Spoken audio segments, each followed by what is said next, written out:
Olá, bom dia, um excelente dia para você. Eu sou Priscila Rangel e o Agro Nacional já está no ar. O nosso ponto de encontro com os assuntos do campo e da cultura agro. O nosso destaque da semana vai para os alimentos orgânicos. Vamos saber mais sobre os produtores que se orgulham de não usar agrotóxicos. Eles apostam no alimento saudável e rico para o consumo. Vamos falar também sobre o cultivo integrado de banana, café e baru. Tudo no mesmo lugar. Será que dá certo? E no Agro Entrevista, Eduardo Boren, um dos responsáveis pelo Clube Orgânico no Rio de Janeiro, conta sobre a criação e a função do clube. E que tal uma receita de bolo de aipim com cobertura de coco ralado e leite condensado? Gostou, né? Então fica com a gente, o Agro Nacional tá só começando.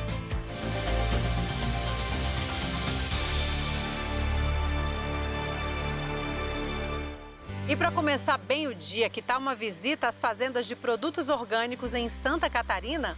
Na grande reportagem dessa semana, vamos acompanhar o trabalho desenvolvido por agricultores de orgânicos e mostrar como essa prática transformou a vida de famílias no campo.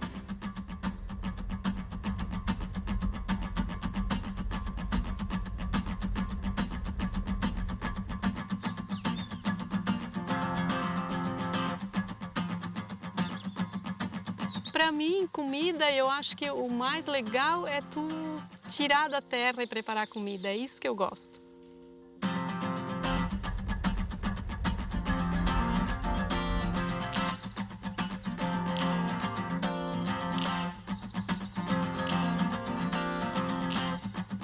O que as propriedades rurais têm como tarefa, a agricultura tem tarefa, é fornecer alimento para as pessoas. Não posso chegar no teu prato, com licença, vou botar um pouquinho de veneno antes que tu coma. Não, tu quer um alimento limpo e saudável.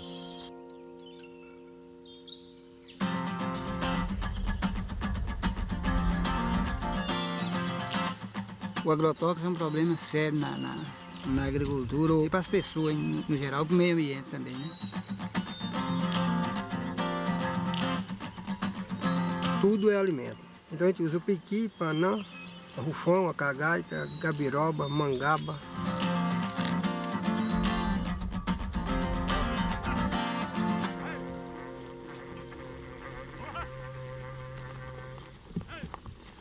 O gado é que ensina, acaba ensinando qual é o nosso manejo, né?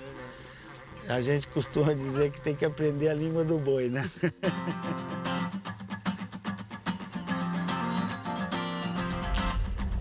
Para mim ficou muito claro que os sistemas de cultivo convencionais são grandes criadores de problemas. E o sistema de agricultura orgânica faz muito mais sentido para mim.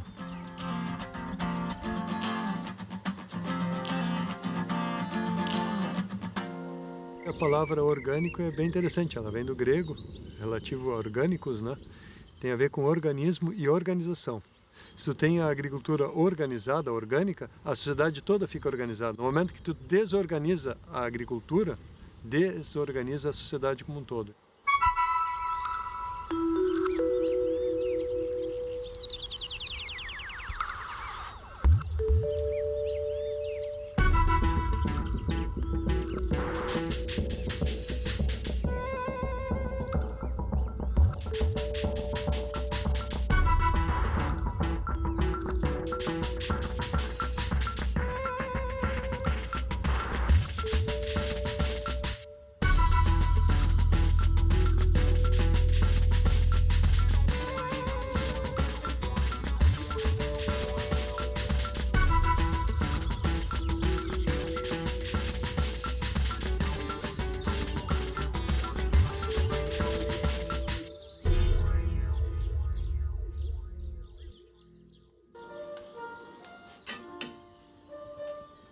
Nosso arroz cateto, produzido aqui na fazenda, tá ótimo.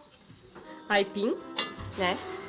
O feijão e a galinha caipira também, produzida aqui na nossa região, na fazenda. Vamos degustar para ver se tá aprovado. Vamos para a mesa? Um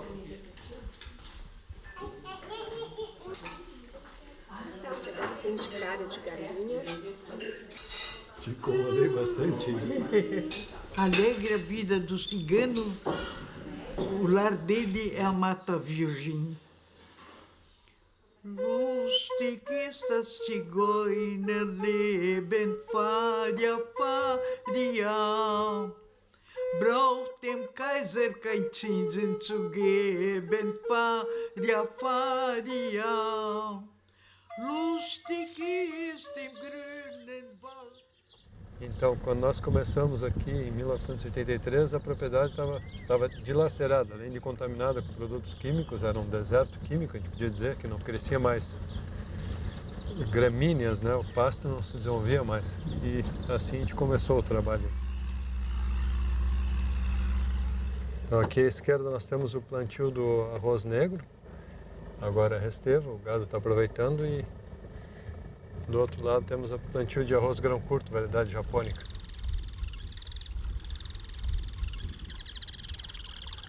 Nós temos aqui um clima muito próprio para o arroz.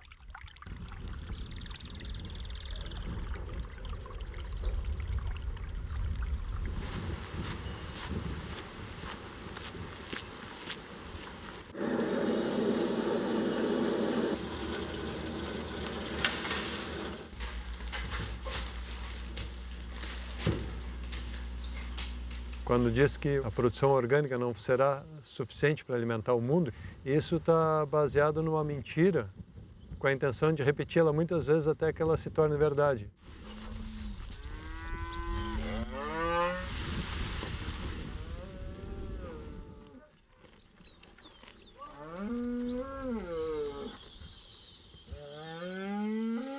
Se cada propriedade rural é um microambiente que a ecologia está sendo protegida, toda a paisagem vai estar sendo protegida ao mesmo tempo. Então, a segurança alimentar vai ser muito maior, porque se tem possibilidade de produzir muito alimento e tendo a vida silvestre ao lado da produção agrícola. A gente agradece muito por esse conteúdo cedido pela produtora Contraponto e dirigido por Kátia Klock e Lícia Blancher. No próximo programa, a reportagem vai mostrar que tem gente experimentando mel orgânico direto da colmeia, com as abelhas todas em volta. É muita coragem, né? Você já viu, por acaso, uma plantação que mistura bananeira, café e baru? Isso é o que pesquisadores estão fazendo com sucesso num projeto de estudo sobre a agrofloresta. Dá só uma olhada. Um cultivo inspirado na natureza. Diferentes espécies convivem na mesma área e se ajudam. O baru, nativo do Cerrado, oferece sombra para o pé de café, trazido de Minas Gerais. E a bananeira aproveita as folhas que caem do baru para absorver nutrientes. A ideia de benefício de troca é interação ecológica, é algo que existe na natureza. As espécies conseguem conviver. Então, a gente, reproduzindo esse modelo que tem na natureza, a gente adapta isso para uma situação onde a gente pensa em produção. Mas a gente pensa em produção de um jeito mais racional. Por quê? Porque a produção aqui, ela consegue aproveitar os resíduos das culturas entre si.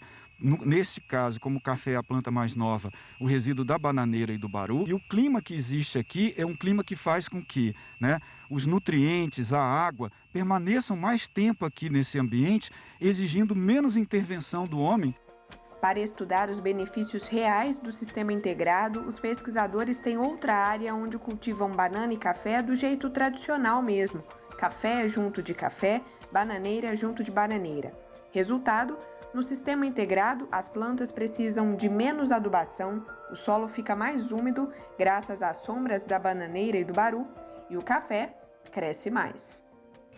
Mas se tem assim tantos benefícios, você deve estar se perguntando por que não é tão comum ver essa variedade de cultivos em uma mesma área convivendo juntos?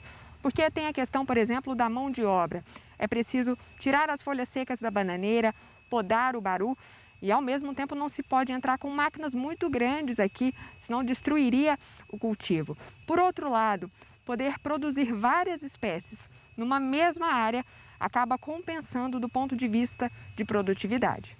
Se eu comparar eventualmente a produção da banana isolada, altamente adubada, a gente intervindo com as atividades que o homem faz, às vezes irrigando também, um sistema solteiro, talvez ele produzisse mais do que essa bananeira. Mas por unidade diária eu tenho a produção da banana, tenho a produção do baru, tenho a produção do café e eventualmente eu poderia até ter outra planta produzindo biomassa e algo que pode ser interessante economicamente ou para a manutenção desse sistema. Então, a gente perde por unidade, mas a gente ganha no conjunto. Além disso, a agrofloresta é uma possibilidade de frear a destruição da natureza. Afinal, hoje, metade do bioma cerrado já não existe, foi desmatado.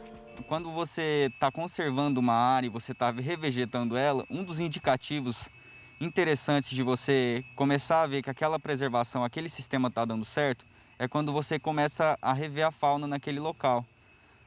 E ela vai tanto do inseto quanto aos pequenos mamíferos, todas as espécies. Aqui nesse sistema a gente já tem a presença dos famosos macacos aqui do samambaia que vem aqui comer a polpa do nosso fruto de baru. E como o interesse comercial está na castanha, não tem nenhum malefício. E aí a gente já mostra que aqui, por estar mais conservado, já é atrativo para a fauna. E é muito diferente de um monocultivo ou de um pasto degradado, que é muito comum, principalmente nessa época de seca. A pastagem toda amarelada, sem sinal de vida ali, né? Então o produtor percebe que, por exemplo, em áreas de reserva legal, em algumas áreas de preservação que ele precisa manter na propriedade, ele consegue, manejando espécies nativas que vão ser importantes para a biodiversidade ou para a conservação de recursos naturais, ele consegue conviver com espécies de interesse econômico. Então isso se torna importante, mas isso ainda ocorre em áreas pequenas dentro das propriedades. Mas esses sistemas integrados, eles estão crescendo pelo país todo.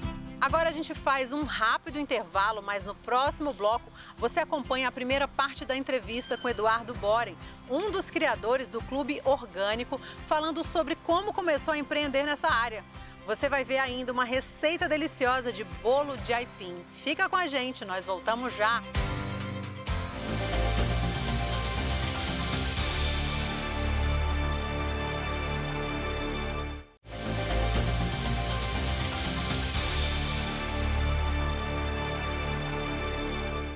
Estamos de volta com o Agro Nacional, o nosso ponto de encontro com os assuntos do campo e da cultura agro.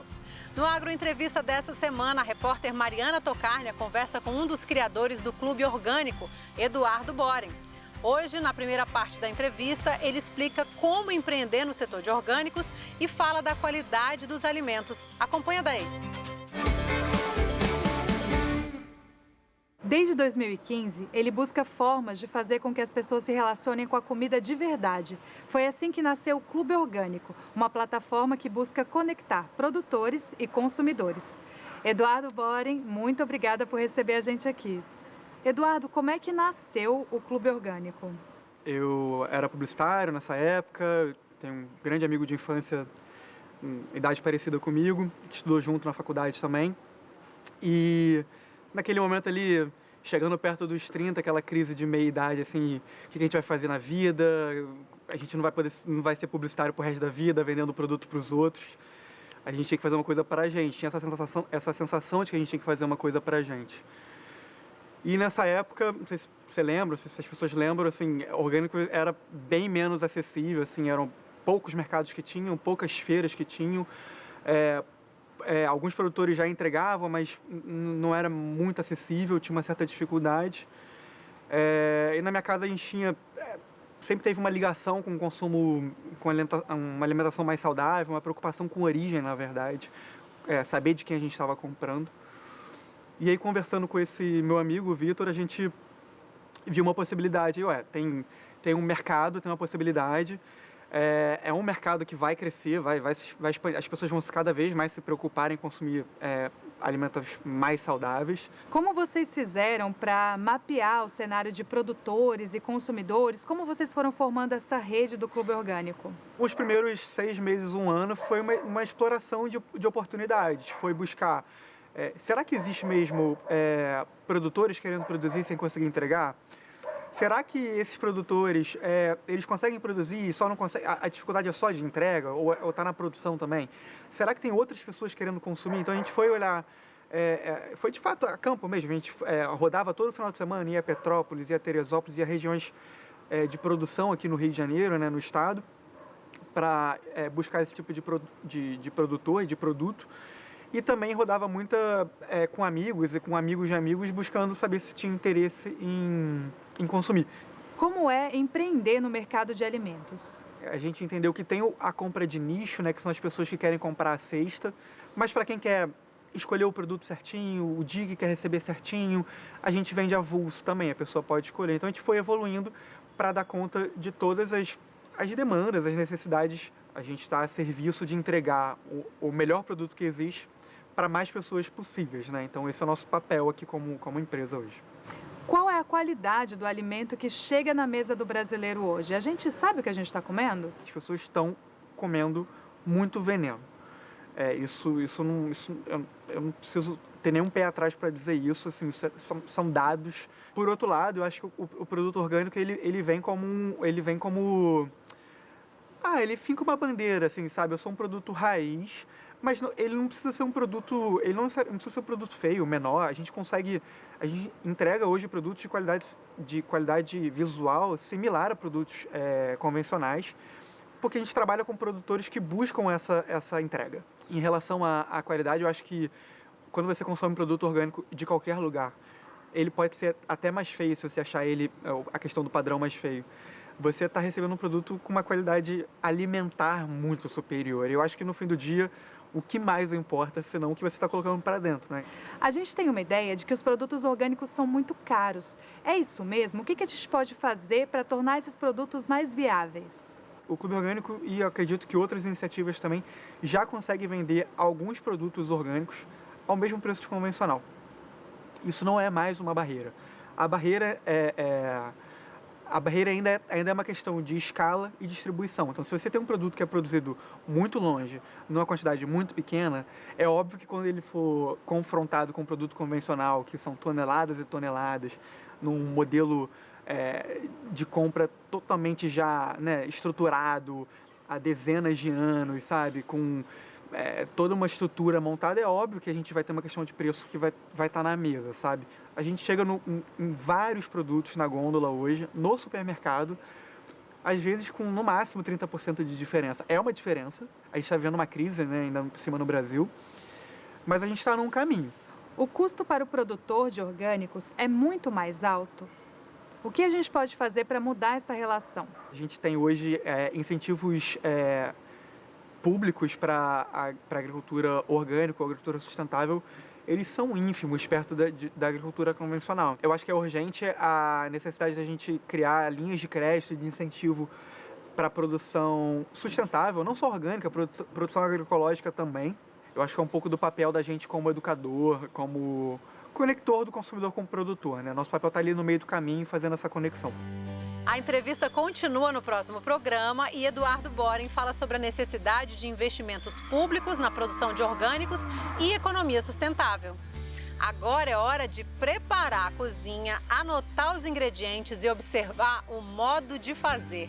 Hoje tem receita de bolo de aipim com cobertura de coco e leite condensado, irresistível. Meu nome é Michele, eu vim aqui gravar uma receitinha bem fácil para vocês. Um bolo de aipim, de mandioca, depende da localidade, né, onde vocês moram. Nós vamos precisar dos seguintes ingredientes: 250 gramas de farinha, 250 gramas de açúcar premium, que é aquele açúcar cristal bem fininho, 250 gramas de óleo, 250 gramas de coco fresco ralado, 3 ovos, 300 gramas de mandioca ou aipim, conforme a localidade de vocês, 2 colheres de sopa de fermento e uma latinha de leite condensado. Então vamos começar a receita.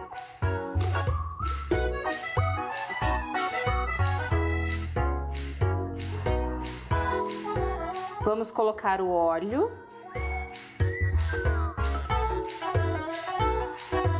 o açúcar cristal, tá? Primeiro a gente vai bater esses ingredientes para a gente poder dar volume na nossa massa. E os 3 ovos.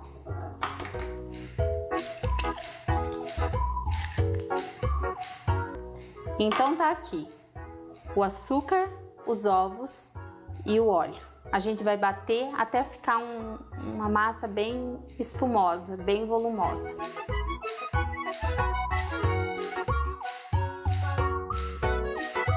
Pronto, a gente já bateu, né, os ovos, o óleo e o açúcar, tá aqui. Agora a gente vai adicionar aqui o trigo e o fermento. Eu gosto de misturar o fermento e a farinha juntos para poder peneirar na massa. Então eu dou uma misturadinha para não ter que manipular tanto essa massa. Assim o nosso bolo vai ficar maior. Ele acaba crescendo mais.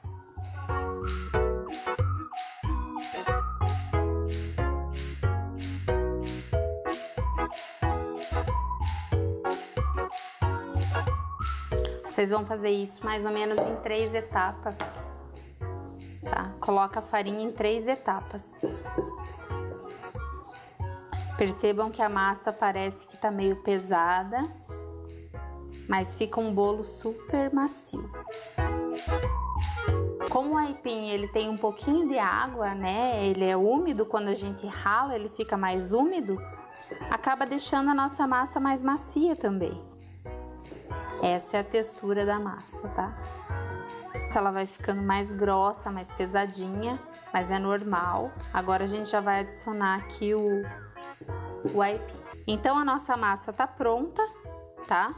A gente vai colocar para assar, não precisa untar a forma. Eu coloco um papel manteiga e a gente coloca aqui dentro.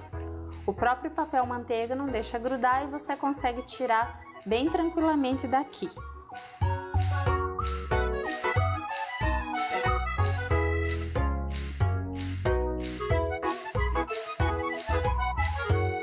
Ele tem um rendimento bem bacana.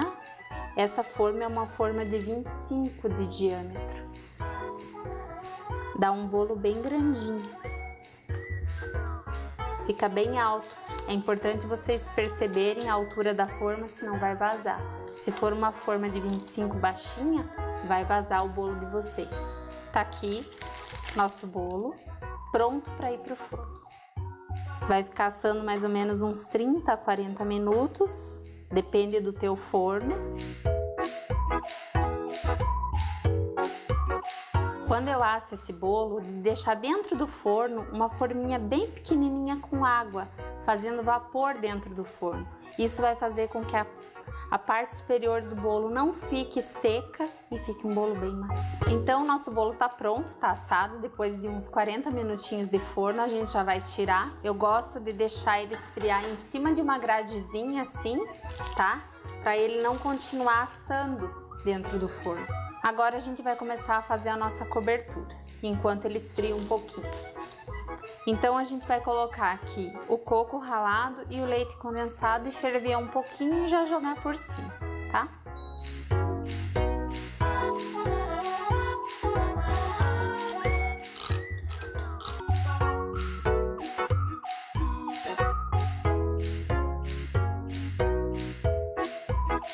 Enquanto ele começa a ferver, eu vou furando o bolo. É bom furar ele quentinho ainda.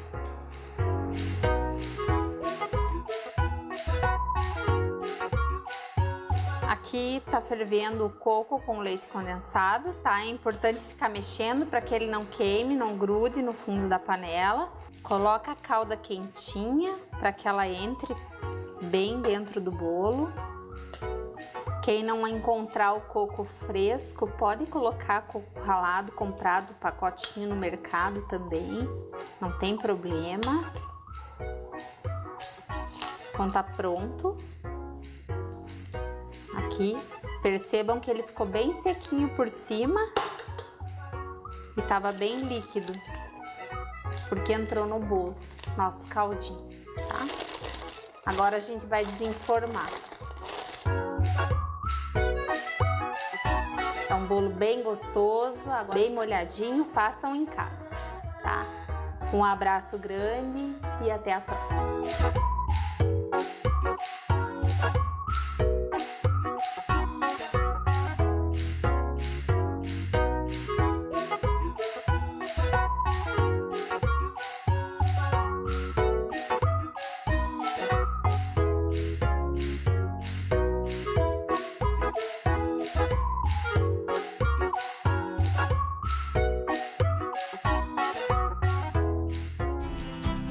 E por hoje o programa fica por aqui, mas já temos nosso encontro marcado porque o Mundo Agro passa pela tela da TV Brasil.